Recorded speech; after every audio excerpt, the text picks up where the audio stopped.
This Golden State Warriors team has everything. Folks, the 2025 NBA regular season has officially tipped off, and your Golden State Warriors are 1-0. And after watching tonight's performance, I can say confidently that this is the best Warriors team we have had in years. And if they continue to play to the level that they played at tonight, they have a potential to be even better than the 2022 championship team. We're going to waste no time. As I said, the Warriors, 10-point victory, 119-109 over the Los Angeles Lakers tonight. No LeBron for the Lakers, no Moody, no D'Anthony Melton, and then no Seth Curry as well, since he won't join the team for another month for the Warriors. But let's hop into things. Before we do, I want to remind you guys to hit that subscribe button as we continue to do these post-game videos throughout every single game of the regular season and into the playoffs as well. So, first things first. 119-109 Golden State Warriors victory, and starting the season off 1-0 is always going to feel amazing, but when you do it in the way that we did tonight, convincingly, yeah, it was a little bit close towards the end, some woes towards the end of the second quarter, but this team looked fantastic. So many boxes were checked tonight. We'll go into some very specifics about what I loved seeing from the team tonight, but first things first, just hats off to the guys, hats off to the coaching staff for putting together an excellent game plan. We went small. DeAndre Ayton looked completely uncomfortable all night long against Al Horford and Draymond Green. Luka ends up going for 43 or 45, but other than that, we forced him to beat us. We shut off everybody else. Austin Reeves gets in foul troubles early, as does Marcus Smart, who was an absolute clown all night long. Overall, you got to be very happy with the win. Great first quarter, fantastic third quarter, beating them by 10 in that segment and ultimately getting the 10-point victory. Let's go over some specific takeaways from game one of this season. First things first, Jonathan Kuminga did everything that you could possibly want out of a season opener from a guy who needs to prove himself in so many different ways.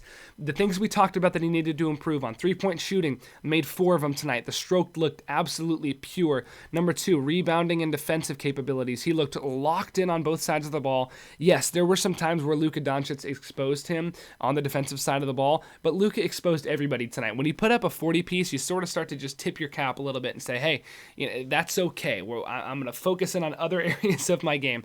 Luka was fantastic tonight. We'll look at the Lakers box score as well. But Kuminga overall, other than those defensive moments, he had offensive rebounds. He knocked down his shots. He made excellent decisions. There were 2 times in transition where we sort of seen old Jonathan Kuminga run to the hoop and throw up a bad shot. Nope. He kicked it out to Steph Curry for a 3, knocked it down. Kicked it out to Al Horford for a 3, knocked it down. There were a couple of mid-range shots that weren't the best, but you know what he did? He took those in the first half. He immediately waved his hand and said, that's a bad shot. Looked to the bench. Kerr said, we can get something better. And he decided to move on from those bad decisions. In the past, he would have lingered on them. No, that's not what he did. He moved on from those bad decisions and had a fantastic performance tonight. I was incredibly proud of Jonathan Kuminga. And if he can continue to, even at the end of the game, last possession, he finds a way to get an offensive rebound. We end up getting it to Steph, and Steph hits the dagger. Doesn't hit the night-night. Great call from Noah Eagle saying, not quite the night-night, but maybe the kids are getting tucked in. I thought also, how exciting is the NBC broadcast now? I've always loved TNT, what the Inside the NBA guys do, but what a fun performance. Thunder Rockets game goes into double overtime, crazy night. The entire atmosphere for opening night has never felt more revolutionary in my life than it did tonight. It felt so nostalgic, even though I didn't really watch the 90s and things like that because I obviously wasn't alive, but just so much fun, and to see this night play out the way that it did was absolutely awesome. Jimmy Butler, him being aggressive, shooting 16 free throws and making all of them. Absolutely huge. We're going to need that all season long. We saw it a little bit towards the end of the season last year. Butler just didn't look like he was looking to attack that much. Seeing him be aggressive tonight put a massive smile on my face. He's going to need to be our grinder as far as getting to the free throw line and knocking him down. Hit a 3 tonight as well. Looked solid defensively. Jimmy Butler, excellent A-plus performance from him tonight. Will Richard, solid minutes tonight. We talked about the opportunity for him to be a rotational guy towards the end of the season, but now because Moses Moody's out, because D'Anthony Melton's out, we need to fill that role with somebody, and Will Richard did excellent tonight. He made both of his shots. The first one is on a long Buddy Hield 3, who we'll get to in a second. Short, Will Richard grabs it. Excellent hustle play, right place, right time, gets the shot up, perfect. As a rookie in your first NBA regular season game, grabbing an offensive rebound and that little short 6-foot floater, like that's not an easy shot. Like that is a tough shot. And a lot of people say that's one of the toughest shots in basketball because you're so close that you almost underestimate it, or it's like tough to gauge, but perfect shot from Will there. And then hits the 3-ball out of a set in the corner. Steph throws it to the corner for a 3-ball for Will Richard. He looked excellent. Defensively, was fantastic in digging down on DeAndre Ayton in a couple of moments. Got a steal and an assist to Gary Payton in transition. Will Richard, he exceeded our expectations in the preseason, and he's exceeding them now in the regular season as well. His plus-minus doesn't really reflect it, but he did have a solid impact tonight on the game, and I was impressed with him, and I'm happy to see the rookie getting minutes, getting experience now, because we don't want to have to throw him in to the team in the playoffs. He doesn't have any experience with the roster, blah, blah, blah, and then all of a sudden it becomes awkward. He doesn't have experience, the confidence. Getting him minutes early in the season is going to be huge. The scrappy defense has to continue. 8 Lakers turnovers in the first quarter. Most of them were steals caused by the Warriors. Excellent defense. That needs to continue to be a major point of emphasis all season long. Steve Kerr. I'm a Steve Kerr defender. I will stand on that mountaintop till the day I die. He's such a fantastic coach. Yes, there have been moments in the past, rotation-wise, where you're not exactly sure what he's thinking. But tonight, A+. I thought the rotation was perfect. Quinten Post, the minutes that he played, didn't play a lot of them, but when he did, played okay, didn't have to do much, but I thought his spotty minutes were solid. Gary Payton and Buddy Hield immediately off the bench, as well as Al Horford to kick things off. Those 3 guys I thought were the perfect 3 to bring off the bench to kick things off. Rotation was great. We had 4 times tonight where Steve Kerr called a timeout when the Lakers made a little bit of a run. Every single time we scored out of the timeout because he is putting perfect sets together. The defense can't prepare, and then all of a sudden we're getting a bucket in a moment where we need that momentum shift. Excellent job from Steve Kerr and the coaching staff tonight. Buddy Hield, I don't really have much to say other than the fact that keep shooting the crap out of the ball. I mean, he shot the lights out tonight. One of those things, too, where like he just catches fire all of a sudden, which reminds you of Clay a little bit, can kind of just be hesitant, not doing a whole lot, but the second he makes that first one, it is shoot, ends up knocking down 4 3-balls tonight. You got to love it. And then Draymond facilitating tonight. It's just classic Dre.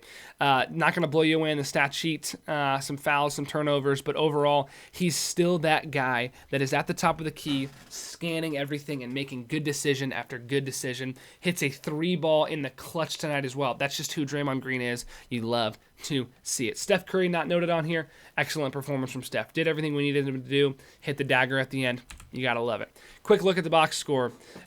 Jimmy, Steph end up playing. Jimmy plays 35.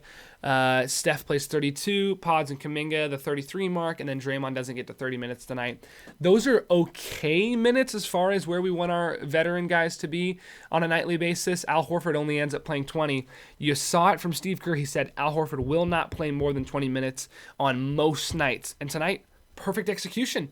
Great job from the coaching staff to get him right at that 20 mark, exactly where we want him. I love it. Buddy Hield, perfect work from him tonight. Through 22 minutes, he ends up with 17 points. If he can score basically 0.8 points per minute throughout the season, I mean, that's everything you could possibly want from Buddy Hield.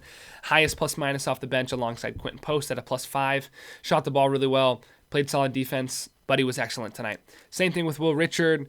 And Guy and Gary, Guy only ended up playing 3 minutes early in the first quarter, but he did what you want out of him in those 3 minutes. Ends at an even box score, and then Gary and Quinten and Will. I mean, those are 3 guys that are going to be huge rotational bench players for us, and they have to find a way to impact the game. I thought Gary was excellent. Missed a layup at the beginning of the game, but other than that, defensively, he did what he did. Great block on Austin Reeves in transition, and then making layups, and then there was a great play towards the end of the game. Steph and Jimmy do that inverted sort of screen at the top of the key a lot. They saw it 4 times in the fourth quarter where we did that. It either ended up in a Steph 3, a Jimmy Butler drive, or the very end, another sort of dagger moment where we had to get a bucket. Jimmy Butler comes off rips. Steph gives the screen. Everyone expects Jimmy to go to the hoop. Gary cuts from the far corner. Perfect dump. Gary goes up and finishes. Gary Payton is so smart and been doing that in this Warriors offense for years now, which is why he continues to get minutes from Steve Kerr on this team. Podziemski, not a guy we've really talked about too much tonight so far in the video, but hey, 33 minutes, ends up having 7 points, 7 rebounds, and 2 assists. Like, nothing special, but I thought he filled space really well tonight. Hit a 3 in a big moment, and then also hit a couple middies. So you got to be happy with Brandin Podziemski. He'll have nights where he scores 20, and he'll have nights like this where he just does the smart thing, draws a charge early in the game, plays solid defense. 33 minutes didn't impact the game in crazy ways, but being on the floor, having the presence, them honoring his shooting, allowed other things to happen. Was really impressed with Pods tonight as well. And then Steph shooting 8 free throws as well. If Steph can shoot 8 free throws a night, I'll be incredibly content. Efficiency wasn't crazy tonight, 33% from 3, around the 40% mark from the field. You'll stick with that. No problem at all. 23 points, 31 from Jimmy. If Jimmy can average 35 and 4 this season, we're going to win a lot of basketball games. I'll tell you that. Look at the Lakers real quick. Not much to look at other than the fact that Luka Doncic shot the ball 27 times. Absolutely ridiculous. But hey, when he scores 43 on 27, you'll be pretty happy with that. Lakers only ran a 9-man rotation. Vanderbilt and LaRavia, pretty inefficient off the bench. If Jared Vanderbilt gave you absolutely nothing, honestly, I'm surprised that he's still getting minutes on this roster even after last season. I just don't think he does enough for you. He'll have some solid defensive scrappy moments, but I don't think offensively he's just such a liability. Marcus Smart, as I said, he almost rips off Steph's arm, and then he's going like this to the crowd after a layup, and it's just embarrassing, and I'm just so happy that he's not on our team and he's somewhere else like LA. You guys can have him. You just keep him. It's fine.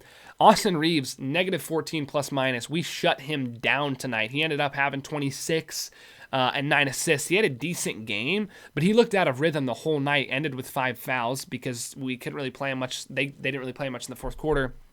End of the third because of the foul trouble, and that's just great work from the coaching staff, understanding how we want to guard these guys and get them into foul trouble early was excellent. And then real quick look at the team stats. 42% from 3 and almost 90% from the free throw line. 26 of 29 from the free throw line.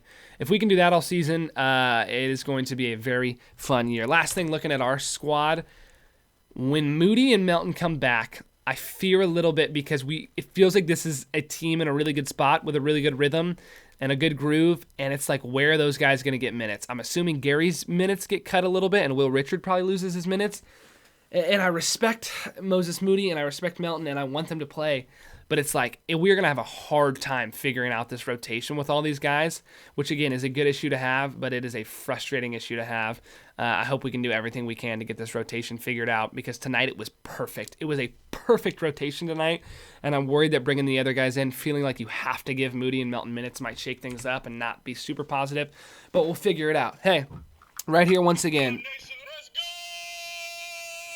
Dub Nation, let's go. Draymond, Steph, Jimmy, the top 3 guys played excellent tonight. Dub Nation, we are 1-0. The season is officially tipped off. We're going to have some fun this year. Thanks so much for tuning in. As always, go Dubs. Peace.